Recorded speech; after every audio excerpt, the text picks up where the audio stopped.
कहाँ रहता है, किसका पुत्र है, अब यहाँ पे मुलाकात कैसे होगी। तो उषा की सहेली थी जिसका नाम था चित्रलेखा। ये चित्रलेखा फोटो बनाने का काम करती है।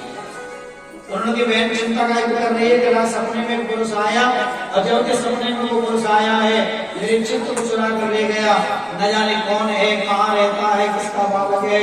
चित्रलेखा बोली चिंता मत करे, मैं फोटो बना के तुझे बताऊंगी, बस तू बता देंगे। तो देखो सबसे पहले देवता ने के फोटो बनाया, इनमें से कोई है कि इनमें देवताओं के बाद में फिर कृष्ण के वंश का फोटो, कृष्ण का फोटो, शाम का फोटो, चारू का फोटो, अनिरुद्ध का फोटो। जैसे अनिरुद्ध का फोटो बना, अनिरुद्ध के फोटो को देखकर बोली बहन बस यही है जो मेरे रात सपने में आया। कौन कहाँ रहता है, ये द्वारिका में कृष्ण का नाती है। तो बहन अब जाके मुलाकात कैसे हो, माने के लिए फोटो बना के मैंने दिखा दिया तो मुलाकात भी नहीं कराऊंगी भाई, फोटो बना करके मैंने दिखाया है तो मुलाकात भी मैं कराऊंगी। चित्रलेखा रात में गई और सोते हुए अनिरुद्ध को पलंग से उठा लिया और पलंग से उठा करके उषा के महलों में रख दिया। बोली बहन अब तू जाने क्यों काम जाने। बाणासुर सोचे लगा कि मेरी नगरी पे बार बार आकर राजा लोग चढ़ाई कर देते हैं, ऐसा करो भोले बाबा से प्रार्थना करी। भोले बाबा प्रसन्न होकर बोले बाणासुर मांग क्या चाहिए कि महाराज मेरे दो हाथ हैं और देश देश के राजा मेरी नगरी में चढ़ाई करते हैं और राजाओं को मुझे सहयोग के लिए बुलाना पड़ता है, ऐसा करो मेरे दो हाथ की जगह 1000 हाथ हो जाए। बाणासुर को आशीर्वाद दे दिया भगवान ने, 1000 बजा हो गई। जब 1000 बजा नहीं तब तो लड़ने कोई तैयार नहीं। उन्होंने सोचा 1000 बजाओ का भजन, लड़ने में कोई तैयार होगा नहीं, खुद नहीं चले, कोई लड़ने में तैयार नहीं। तो भोलेनाथ के पास वसीयत रहो जब तक 1000 बजाया नहीं है कोई लड़ने ना आवे और त्रिलोकी में कोई बलवान मोह तुम्हारे अलावा दिखाई ना देवे, ऐसा कर तुम्हें हमसे युद्ध कर ले। भोलेनाथ बोले मैंने बजाया नहीं, हमसे युद्ध। अब लड़ाई नहीं करी, भोलेनाथ बाबा ने एक लाल रंग को झंडा दे दिया, झंडे को टांग देना, जिस दिन से झंडा टूट जाए समझ लो तेरी बजाओ का अंत है। लाल रंग झंडे को महल को टांग दिया। एक महीना उषा के महल में अनिरुद्ध रहे। देखो थोड़ी देर को दीवार खोले बंद कर ले। मंत्री ने जाकर के राजा से राजा ऐसा प्रतीक होता है कि महल में कोई पुरुष रहता है। बाणासुर आए, बाणासुर ने आकर के अनिरुद्ध को बंदी बना लिया, बंदी गृह में डाल दिया। सूचना भगवान कृष्ण को नारद जी ने दी। अब कृष्ण भगवान द्वारका से चले हैं तो सेना को लेकर के बयाने पहुंचे। बाणासुर की नगरी पे आगे जैसे ही उन्होंने आगे की चढ़ाई की है, बाणासुर सामने खड़ा हो गया, 1000 भुजाएं फैलाई, 1000 भुजाओं की ओर देख कर उसी समय भगवान ने चक्र छोड़ा और चक्र ने जाकर के सारी भुजाओं को काट दिया। बाणासुर को मारने के लिए भगवान दौड़े। बाणासुर भागने लगा, भागते भागते ओम नमः शिवाय ओम नमः शिवाय ओम नमः शिवाय ओम नमः शिवाय बोलना को भागकर ओम नमः शिवाय ओम नमः शिवाय भागे चले जा रहे। बाणासुर की मैया की अपना नाम कोटरा बिल्कुल नग्न होकर खड़ी हो गई और जैसे कोटरा नग्न होकर खड़ी हुई, नग्न कोटरा को देख करके भगवान ने मुंह फेर लिया, बाणासुर भाग गया। इतनी देर में भोलेनाथ प्रकट रह गए। भोलेनाथ बाबा ने जाकर के कृष्ण भगवान से जाकर के युद्ध किया। भोलेनाथ बाबा ने एक बाण चलाया, विस्मज्वर नाम का बाण, जिसके में चेहरे को और जोर के अंदर बुखार को, जो एकदम गर्म होकर के बुखार चढ़े वो विस्मज्वर हो गया। विस्मज्वर नाम का बाण जैसे चला,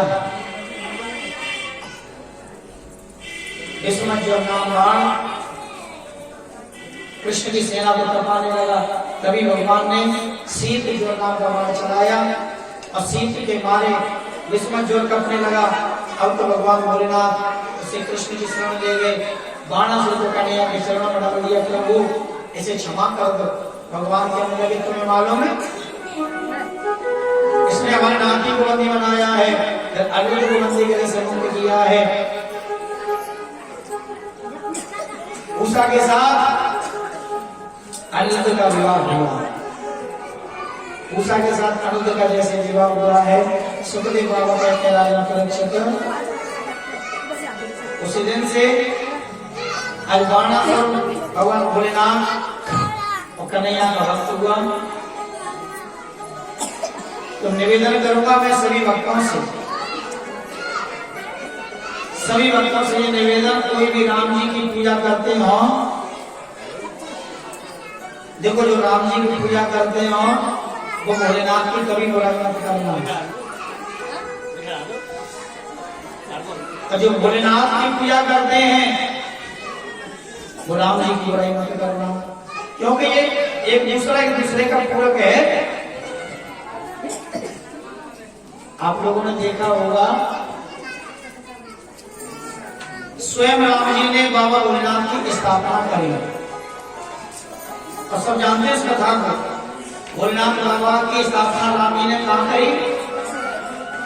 रामेश्वरम को। और बाबा स्थापना करने के बाद भी नाम रख दिया रामेश्वर। एक ने पूछा राम जी से, प्रभु जी कौन है?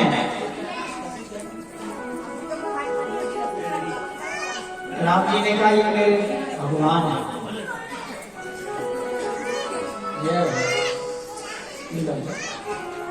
ये मेरे प्रभु हैं। क्या नाम है तुम्हारे प्रभु का? ये मेरे प्रभु है, मेरे प्रभु का नाम है रामेश्वर। अर्थ क्या है रामेश्वर का? राम जी बोले सीधा अर्थ है राम घन ईश्वर से रामेश्वर।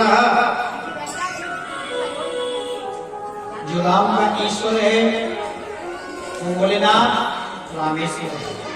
इतने में भोलेनाथ प्रकट है कि नहीं, जो अर्थ नहीं है। तो अर्थ क्या है कि राम है मेरे ईश्वर, वो रामेश्वर। अब दोनों में लड़ाई है ये राम जी में। राम जी कह रहे भोले बाबा मेरे ईश्वर, और भोले बाबा कह रहे राम जी मेरे ईश्वर। जब दोनों में झगड़ा होने लगा तो ब्रह्मा जी प्रकट रह गए। ब्रह्मा जी कहने लगे अर्थ मैं करूं कि करो कि राम शास्त्र ईश्वर से रामेश्वर। तो उन्होंने कहा राम ईश्वर है, ईश्वर शंकर है, और शंकर है सो राम है। तो झगड़ा मत करो। अर्थ कितना बढ़िया, राम ईश्वर है, ईश्वर शंकर है, शंकर है सो राम है। इसलिए कभी भी राम जी की बुराई मत। जो भोलेनाथ को मानते हैं वो तो एक दूसरे का पूरक भी है। तीन संबंध है भोलेनाथ जी के राम जी से। भोलेनाथ जी के संबंध तीन, सेवक स्वामी सखा शिवप्रिय के। सेवक भी है, स्वामी भी है, और सखा भी है। और राम जी ने तो स्वयं रामायण में अपने मुंह से कही है, स्वयं राम जी ने शिवद्रोही दास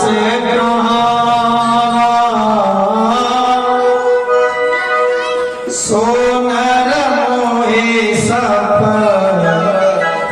नेओ नहीं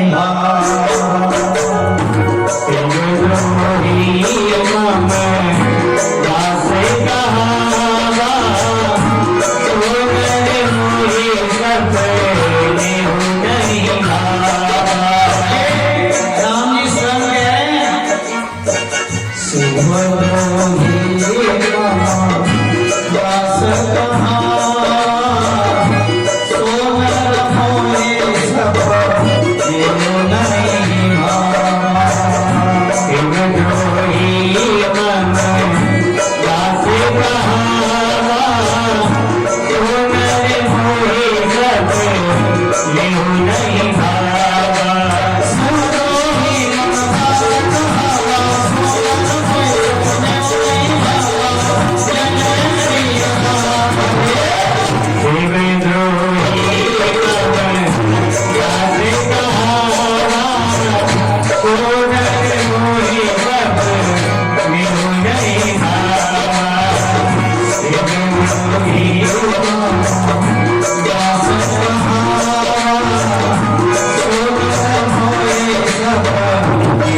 और सो नर मोई सपने हो नहीं।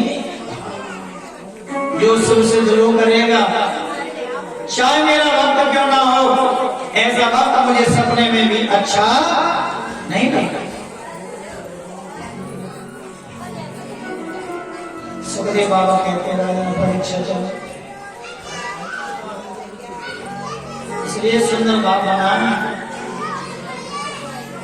भाव होगा तो सब कुछ है, और भाव नहीं है तो सब व्यर्थ है। देखो कितनी सुंदर बात है। मात्र आदमी सालों लग जाती हैं कथा करने को, सोचने में सालों। ब्राह्मणों से सलाह लेते हैं, पंडित जी कितना खर्चे बता रहा हूँ, सालों लग जाती हैं, लेकिन फिर भी कथा नहीं करा पाते हैं। लेकिन वास्तविक 2 दिन में कथा करना मात्र 2 दिन की बात है। 2 दिन में सब लीला रचई ठाकुर जी की जबरदस्ती गुरु जी कैसे कथा करो, और अवई करो, मैं ठाकुर जी करो, मेहरबान और देखो कितनी बढ़िया कथा भी चल रही है। माँ के बिहारी लाल की, भक्तवत्सल भगवान की जय श्री। तो जो कीड़ा है, कन्हैया कैसे है कीड़ो।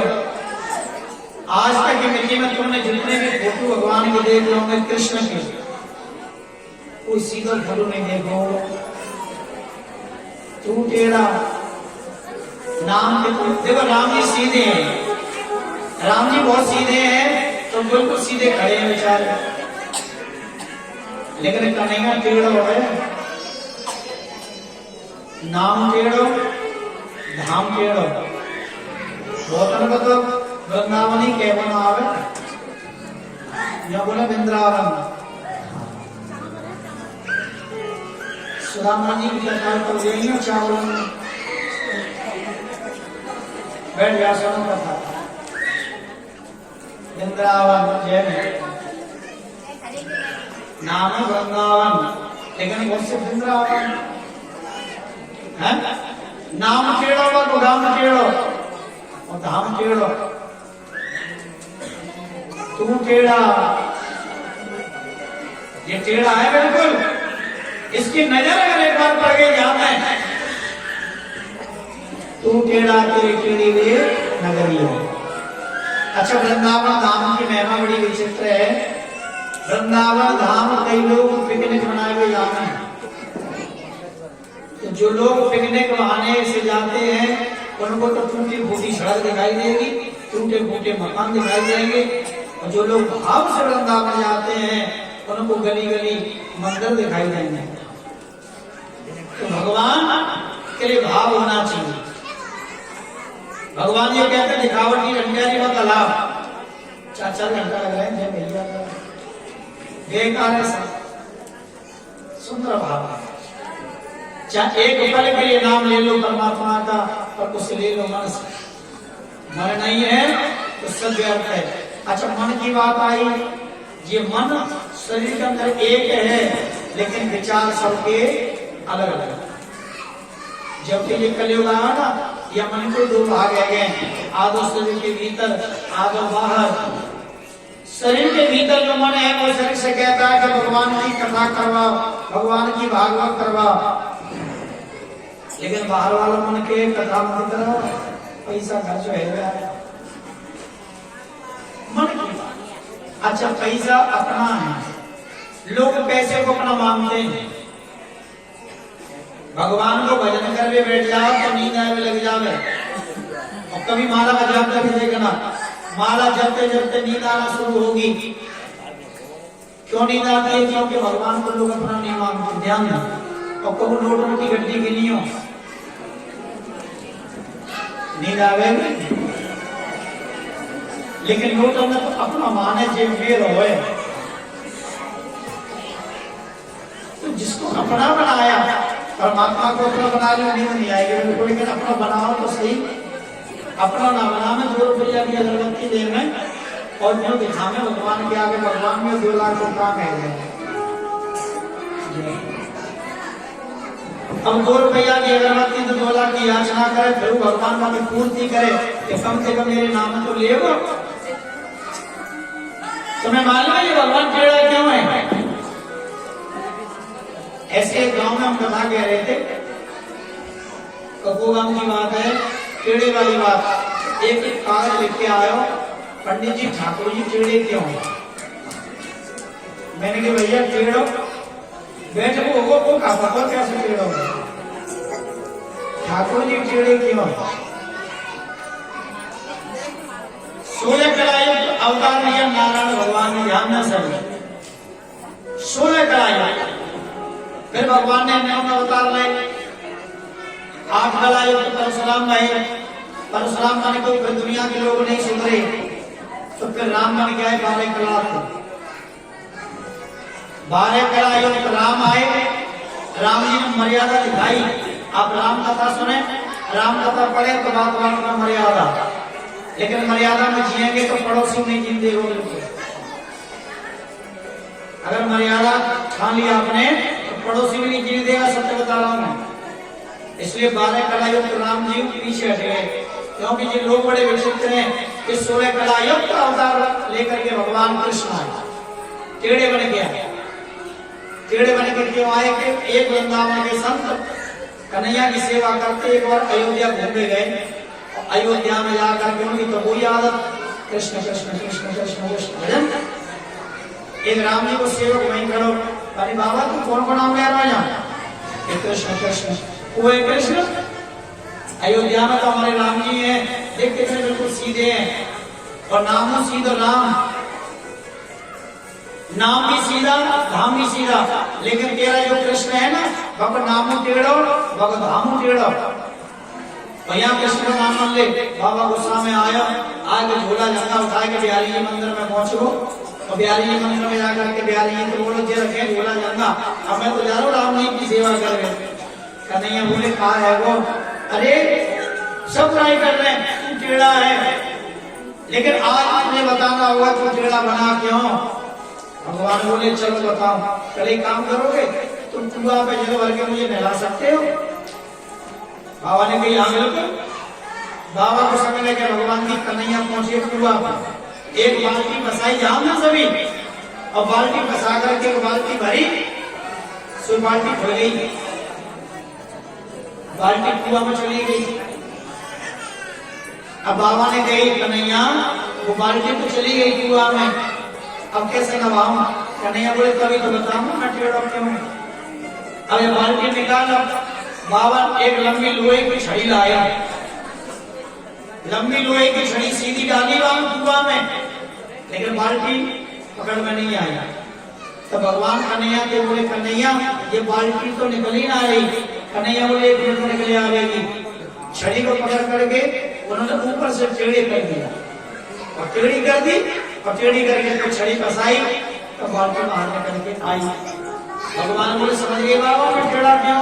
तुम्हें ना समझो, देखो संसार के जितने भी जीव हैं ये सब मुझे भूल जाते हैं, लेकिन टेढ़ा बन करके, जैसे आज ये संसार रूपी जो है ये कुआं है, और जीव रूपी बाल्टी है। संसार रूपी कुआं में हम लोग सब पड़े हैं, संसार रूपी कुआं में हम लोग सब पड़े हैं, और जीव को बचाने के लिए आज भगवान को टेढ़ा बनना पड़ता है। आज ये छड़ी टेढ़ी हुई तभी तो ये बाल्टी निकली, ऐसे टेढ़ा बन करके मुझे भक्तों को भी तारना पड़ता है, इसलिए मैं टेढ़ा हूं। भगवान ने बाबा को समझा, तो भगवान टेढ़े हैं, इसलिए मन बस सुंदर भाव होना चाहिए। लेकिन आजकल लोगों में भाव कम है, भावना बहुत है। ये भावना भी 2 प्रकार की होती है, भावना संधि विच्छेद कर ले, भाव धन ना, भाव माने प्रेम और ना माने नहीं। एक कवि कहते हैं जिस भावना में भावना हो वो भावना बेकार है, और जिस भावना में भाव हो तो भाव से बेड़ा। भगवान को मन से रखो, मन की बात। पुराने बुजुर्गों की कहावत, मन चंगा तो खटोटी में रखना। कौन कहता है इस बात को? तन को हीन गांठ लो नंगा, बोल कर कहते मन चंगा तो खटोटी में गंगा। तम को इन हाथ पावनो दर्द है लोवे वो काई को गंगा ही जावे लगो वो तो केगो भैया गंगा यही है जेब में पैसा नहीं है वो काई को गंगा ही जावे लगो वो तो केगो गंगा यही है वास्तव में है। अगर आपके मन में ये पूर्ण विश्वास है कि ये गंगा है तो गंगा ये और मन में विश्वास नहीं चाहे गंगा जी चले जाओ तो घर सड़ जाओ। कहने का भाव क्या है मन में सुंदर भाव बनाइए। एक भावना की बात मेरे को याद आई। एक बार माँ के महीना में सोमवती अमावस्या पड़ी माँ के महीने में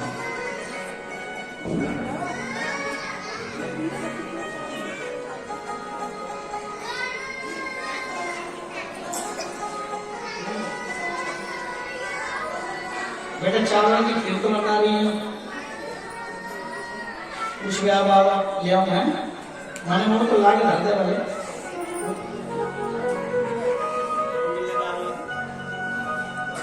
सुखदेव बाबा कहते हैं राजा आप थोड़ा ध्यान देंगे मन की बात चल रही थी यहाँ ऐसा ना वो मिल रहा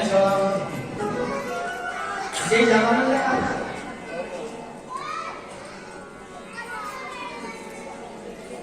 माँ के महीना में सोमवती अमावस्या को पर्व पढ़ो सबसे ज्यादा जाड़े पड़े माँ के महीना में तो दो पंडितों ने सलाह लगाई चलो गंगा जी नहाया मैं ध्यान से सुना मन की बात। अब दोनों पंडित जी गंगा जी किनारे पहुंच के नहाए थे और जैसे गंगा किनारे पहुंच गए तो एक तो गंगा जी को किनारा बड़ी जोर की ठंडी ठंडी हवा चल रही। अब आपस में विचार करें भैया पहले तो नहा लो एक बोले हम नहा रहे तो नहा बाने की भैया धूप लेकर आंदे ने तब नहाएंगे दूसरे बोले तब तक पर्व लेकर आओ फिर नहा के हो ही का बाने को तुम्हें ज्यादा हल्ला कर रहे हैं तो तुम्हें नहा लो। पंडित जी बोले ठीक है हम नहा ले दूसरे पंडित जी उठा लो घर में चले गए और जो पंडित जी रह गए उन्होंने कहा करो मानो जल्दी कपड़ा उतारे और कपड़ा उतार के मन में सोची पहले गंगा जी में घुस के देखो कितना ठंडा पानी और कम ऐसा ना हो डुबकी लगा दे मैं भरे जाऊं जैसे गंगा जी में पाम गए इतना ठंडा पानी पाम दे कर बाहर निकले आए वो नहीं नहाए इधर उधर देख रहे वो पंडित जी को देख बना रहे जब पंडित देख कोई ना देख रहा थोड़ा सा पानी लग चुकिया भैया कान चल के है कपड़ा पहन ले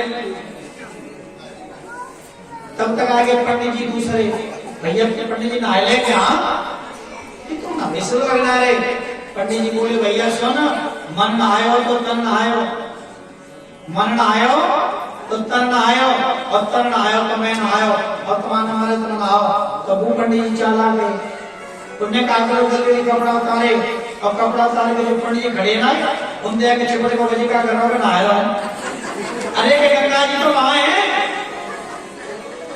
पंडित जी बोले भैया तुम्हारा तन नहाओ तो तुम नहाए और तुम नहाए यानी तुम्हारा मन नहाओ तो तन नहाओ और तन नहाओ तो तुम नहाए और तुम नहाए तो जैसे तुम पानी छिड़क के लग सके हम तुम दिल लिपट के लग सके ये मन की बात इसलिए इस मन को भगवान के चरणों में लगा दो क्योंकि संसार की हर वस्तु में दोष है अन्न में भी दोष है वस्त्र कपड़े में भी दोष है। आप लोगों ने अब अन्न पैदा किया न जाने क्या क्या उसमें पड़ता है उसका दोष तो है ही। अन्न का दोष मिटाना है तो रोटी बनाओ ध्यान दें भोजन बनाते हैं ना थाली में सजाकर ठाकुर जी के सामने रख दो बस ठाकुर जी की दृष्टि पड़ेगी ठाकुर जी की नजर पड़ेगी भगवान का भोग लग जाएगा फिर वो प्रसाद बनेगा और प्रसाद में दोष होता ही नहीं। तो कोई भी चीज लाओ कपड़े पहनवे बुलाओ तो भगवान दिखाई दे पहले थोड़ी आ रहे लेकिन दिखाई में क्या शुद्धिकरण होगा। इसलिए इस मन को ठाकुर जी के चरणों में लगा दें। हमारी जो इंद्रियां है ना जो आंख भला कार्य भी देखते हैं ध्यान में और बुरा कार्य भी देखती आंख जीव भला भी बोलती है और बुरा भी बोलती है कान भलाई भी सुनते हैं और बुराई भी सुनते हैं ये हाथ पैर ये 5 कर्मेंद्रियां ध्यान में इनको लगा दो भगवान की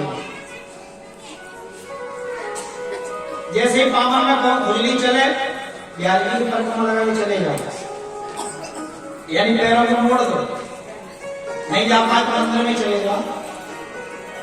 जीव कभी स्वाद मांगे, इस जीव से भगवान का भजन करना शुरू कर दो। आंखें देखने के लिए बनाई, मैंने सुना है माता रानी गीत गाती, गुरु जी मेरी आंख वही देखा, दर्शन करे मन कर सहजे, बहुत बढ़िया भजन है। गुरु जी मेरे कान वही देखा, बेकार क्या मांगे, इनको लगाओ ना भगवान की ओर दृष्टि में डाल दो।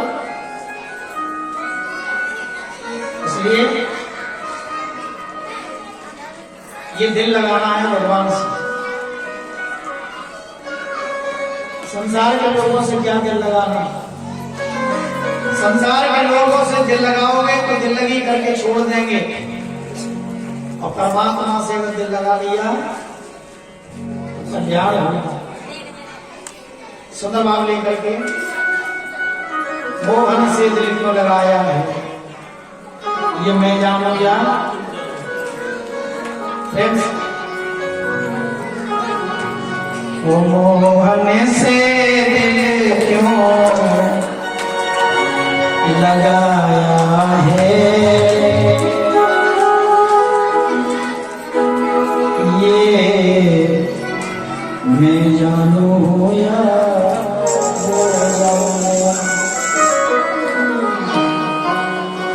एक बार लगा लो ठाकुर जी से। ओ मोहन